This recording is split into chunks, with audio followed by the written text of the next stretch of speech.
আচ্ছা, এমন কোনো চোরের কথা কি কেউ শুনেছে যে চোখের পলকে চুরি করে কিন্তু পেছনে একটা চিহ্নও রাখে না? আজ আমরা বাংলার এক দারুণ লোককথার গভীরে যাব, যেখানে এক মাছওয়ালার রোজকার জীবন এক ভুতুরে রহস্যের জালে জড়িয়ে গিয়েছিল। চলুন সেই হারানো মাছের রহস্যটা আজ ভেদ করা যাক। ভাবা যায়, গল্পের ভিলেনের প্রথম কথাই যদি এমন হয়, মাছ তো নয় যেন নোলেন গুড়ের সন্দেশ, এই একটা কথাতেই কিন্তু পুরো ব্যাপারটা পরিষ্কার। আমরা কোনো সাধারণ চুরির গল্প শুনতে যাচ্ছি না, এটা হলো গিয়ে অতিলোভ আর এক অদ্ভুত ভোজের গল্প, যার শিকার হতে চলেছে এক খুবই সাধারণ মানুষ। গল্পের ঠিক কেন্দ্রে আছে আমাদের কোভিড, একজন সৎ আর খুব পরিশ্রমী মাছ বিক্রেতা। প্রতিদিনের মতোই সে নিজের রুজি রোজগারের জন্য বেরিয়েছে, কিন্তু সে তো আর জানত না যে এক ক্ষুধার্ত অদৃশ্য বিপদ তার সবকিছু কেড়ে নিতে আসছে। তো প্রথম পর্ব, মাছওয়ালার অদ্ভুত সমস্যা। চলুন দেখা যাক এই অবিশ্বাস্য চুরির শুরুটা ঠিক কিভাবে হলো। ব্যাপারটা ঘটল ঠিক এইভাবে। কোভিড, বুঝলেন, মাথায় বিরাট এক ঝুড়ি, ইলিশ, রুই, কই মাছে ভর্তি, বেশ ভারী। বাজারের দিকে যাচ্ছে, হঠাৎ তার কি মনে হলো মাথাটা কেমন হালকা লাগছে। আরে, ঝুড়িটা যেন পালকের মতো হালকা। সে তো অবাক, ঝুড়িটা নামিয়ে দেখে, কি সর্বনাশ, ভেতরে একটাও মাছ নেই, সব গায়েব। কিন্তু কিভাবে, কে নিল? আশেপাশে তো কেউ নেই, সে তো কিচ্ছু টের পেল না। এই একটাই প্রশ্ন কোভিদের মাথায় ঘুরপাক খাচ্ছে। চোখের পলকে এতগুলো মাছ কই গেল? আশেপাশে তো কাউকে দেখাও গেল না। মানে এটা তো অসম্ভব। বেচারা কোভিড একেবারে দিশেহারা। এবারে গল্পের দ্বিতীয় পর্ব, রহস্য যখন ঘনীভূত হয়। কোভিড তো ভেবেছিল, যাক একবারই না হয় ঘটল, কিন্তু না, সে ভুল ছিল। রহস্যটা আরও জট পাকাতে শুরু করল, আর গল্পে এন্ট্রি হলো এক নতুন চরিত্রের। হ্যাঁ, ঠিক তাই। পরের দিনও একদম একই ঘটনা। কোভিড যেই না মাছ বিক্রি করতে বেরিয়েছে, তার ঝুড়ি আবার ফাঁকা। পরপর দুদিন, ভাবা যায়, সে তো প্রায় ভেঙেই পড়েছিল।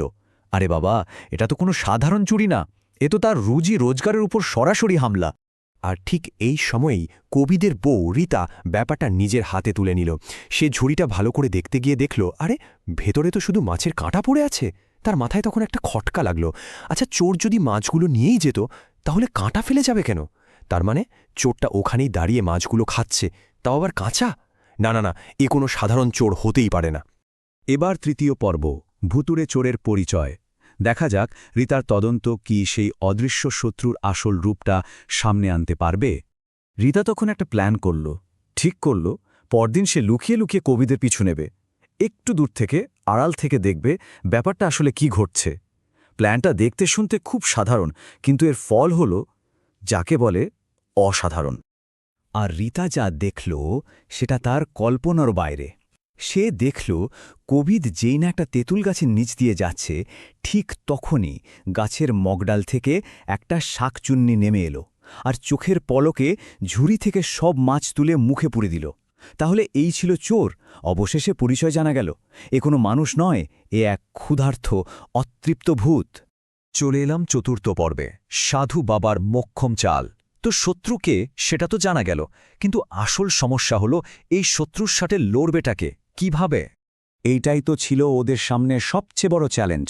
আরে, মানুষের সাথে না হয় লড়াই করা যায়, কিন্তু ভূতের সাথে লড়বে কিভাবে? ওদের এমন একজনের সাহায্য দরকার যিনি এই সব ভুতুরে জগতের নিয়মকানুন বোঝেন। আর তাই দুজনে মিলে সোজা গ্রামের এক সাধু বাবার কাছে গিয়ে হাজির হল।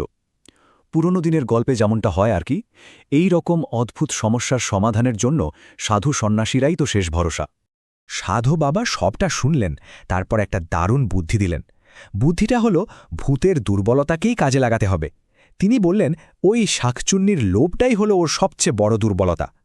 উনি কোভিদকে একটা বিশাল সাইজের ইলিশ মাছ দিয়ে বললেন, পরদিন ঝুড়িতে শুধু এই একটাই মাছ নিয়ে বেরোতে। প্ল্যানটা খুব সোজা। ভূতটা লোভে পড়ে তাড়াহুড়ো করে মাছটা গিলতে যাবে, আর ঠিক তখনই মাছের বিশাল ধারালো কাঁটাটা ওর গলায় আটকে যাবে। আর এখন গল্পের একদম শেষ পর্ব, লোভের করুণ পরিণতি। দেখা যাক সাধু বাবার এই প্ল্যানটা, এই মোক্ষম চাল কি আদৌ কাজ করে। সাধু বাবার কথা মতোই কাজ হল। কোভিদ খুব সকালে শুধু ওই একটা মাছ ঝুড়িতে নিয়ে বেরিয়ে পড়ল। মনে ভয় তো ছিলই, কিন্তু কি আর করা, এটাই শেষ চেষ্টা। সে আগের মতোই মাছ নেবে গো মাছ বলে ডাকতে ডাকতে সেই তেঁতুল গাছটার দিকেই এগিয়ে গেল। আর যা ভাবা হয়েছিল একদম তাই ঘটল। শাকচুন্নিটা ওই বিশাল ইলিশের গন্ধ পেয়ে আর লোভ সামলাতে পারল না। এক লাফে নেমে এসে খপাট করে পুরো মাছটা গিলে ফেলল, আর তারপরই তার গলা থেকে বেরিয়ে এলো এক আর্তনাদ। ওরে বাবারে, মরে গেলাম, আমার গলাটা নির্ঘাত ফুটো হয়ে গেল। দেখলেন তো, সাধু বাবার প্ল্যানটা একদম নিখুঁতভাবে কাজ করল। ওই বিশাল ধারালো কাঁটাটা সোজা শাকচুন্নির গলায় গিয়ে বিঁধো, মানে ওর নিজের লোভই ওর বিনাশের কারণ হয়ে দাঁড়ালো। যন্ত্রণায় ছটফট করতে করতে, চিৎকার করতে করতে সেই শাকচুন্নিটা ওখানেই ছাই হয়ে হাওয়ায় মিলিয়ে গেল। ব্যাস, কোভিদের সমস্যা মিটল, গ্রামের ভয় দূর হলো, সবকিছুর সমাধান। কোভিদও একটা স্বস্তির নিঃশ্বাস ফেলে বাড়ির দিকে হাঁটা দিল। গল্পটা তো এখানেই শেষ, কিন্তু ভাবার বিষয় হলো, একটা মাছচোর ভূতের এই কাহিনী থেকে আমরা আসলে কি শিখতে পারি?